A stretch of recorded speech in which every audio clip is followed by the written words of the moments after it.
क्या आपने कभी सोचा है महाभारत का सबसे चर्चित पात्र दुर्योधन वास्तव में एक वीर योद्धा था? क्या वो केवल लालची और अहंकारी था या उसकी कहानी में कुछ ऐसा था जिसे हम समझ नहीं पाए? आइए आज हम बात करते हैं महाभारत के इस जटिल किरदार दुर्योधन की। दुर्योधन, जिसका असली नाम सुयोधन था, जिसका अर्थ था सच्चा योद्धा, तो फिर उसे दुर्योधन यानी दुष्ट योद्धा क्यों कहा गया? दुर्योधन का असली नाम तो सुयोधन था, जो सकारात्मक और वीरता का प्रतीक था, लेकिन उसकी क्रूरता और अहंकार के कारण उसे दुर्योधन कहा जाने लगा, जिसका मतलब होता है बुरा योद्धा। क्या उसका नाम बदलना उसके व्यक्तित्व के प्रति हमारी धारणा का प्रतीक है? कर्ण और दुर्योधन की दोस्ती को महाभारत का सबसे मजबूत रिश्ता क्यों कहा जाता है? कर्ण और दुर्योधन की दोस्ती जाति और भेदभाव के नाम पर नहीं थी। दुर्योधन ने कर्ण को उसकी जाति के कारण नहीं बल्कि उसकी योग्यता और साहस के कारण अपना मित्र माना। यह दोस्ती महाभारत में निष्ठा और सच्ची मित्रता का उदाहरण है। दुर्योधन और अर्जुन की तुलना करें, जहां अर्जुन ने भगवान कृष्ण को चुना वहीं दुर्योधन ने सेना को चुना। क्या यह उसकी हार का सबसे प्रमुख कारण था? क्या दुर्योधन एक अच्छा शासक था? सिर्फ उसके लालच और अहंकार ने उसे बर्बाद किया। दुर्योधन का शासन क्रूरता का प्रतीक था। वह अपनी प्रजा के लिए समर्पित था, लेकिन उसकी कमजोरी उसकी महत्वाकांक्षाएं और लालच थी।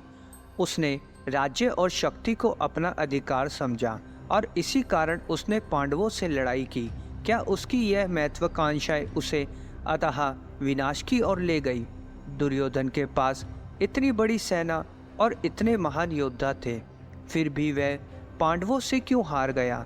दुर्योधन ने भीष्म, द्रोणाचार्य और कर्ण जैसे महान योद्धाओं को अपने पक्ष में लिया था, फिर भी उसे हार का सामना करना पड़ा।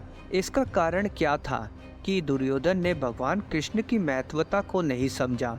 जब उसने कृष्ण की सेना चुनी और अर्जुन ने श्री कृष्ण को चुना, क्या यही निर्णय दुर्योधन के पतन का कारण बना था? क्या यही कारण था कि दुर्योधन ने महाभारत के युद्ध में हार प्राप्त की थी? दुर्योधन ने भीम से मल्ल युद्ध क्यों किया और क्या यह उसकी गलत फहमी थी?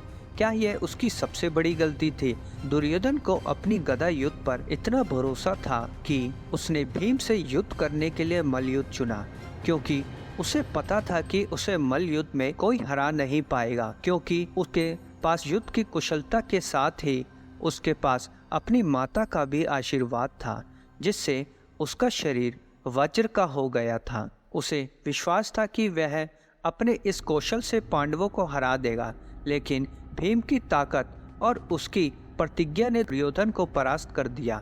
क्या यह उसका अहंकार था जिसने उसे लड़ाई को चुनने पर मजबूर किया? क्या हम दुर्योधन को केवल एक शत्रु के रूप में देखते हैं या उसकी कहानी में कुछ ऐसी गलत फहमियाँ हैं जो हमें समझ नहीं आई?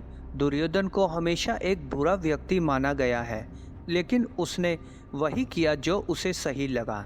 उसे हमेशा यह महसूस हुआ कि उसके साथ अन्याय हुआ है, क्योंकि वह सोचता था कि उसके पिता का अधिकार महाराज बनने का था, पर उसके पिता के दृष्टिहीन होने के वजह से वह राजा नहीं बन पाए, और साथ ही उसके अंदर पांडवों के प्रति बहुत घृणा थी, जिस कारण वह पांडवों को हस्तिनापुर का राजा नहीं बनने देना चाहता था।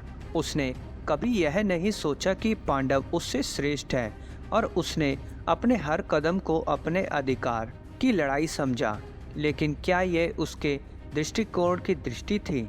दुर्योधन का जीवन और उसका चरित्र हमें कई सबक सिखाता है। क्या वह असल में गलत था या उसकी सोच और उसकी परिस्थिति ने उसे उस रास्ते पर चलने के लिए मजबूर किया?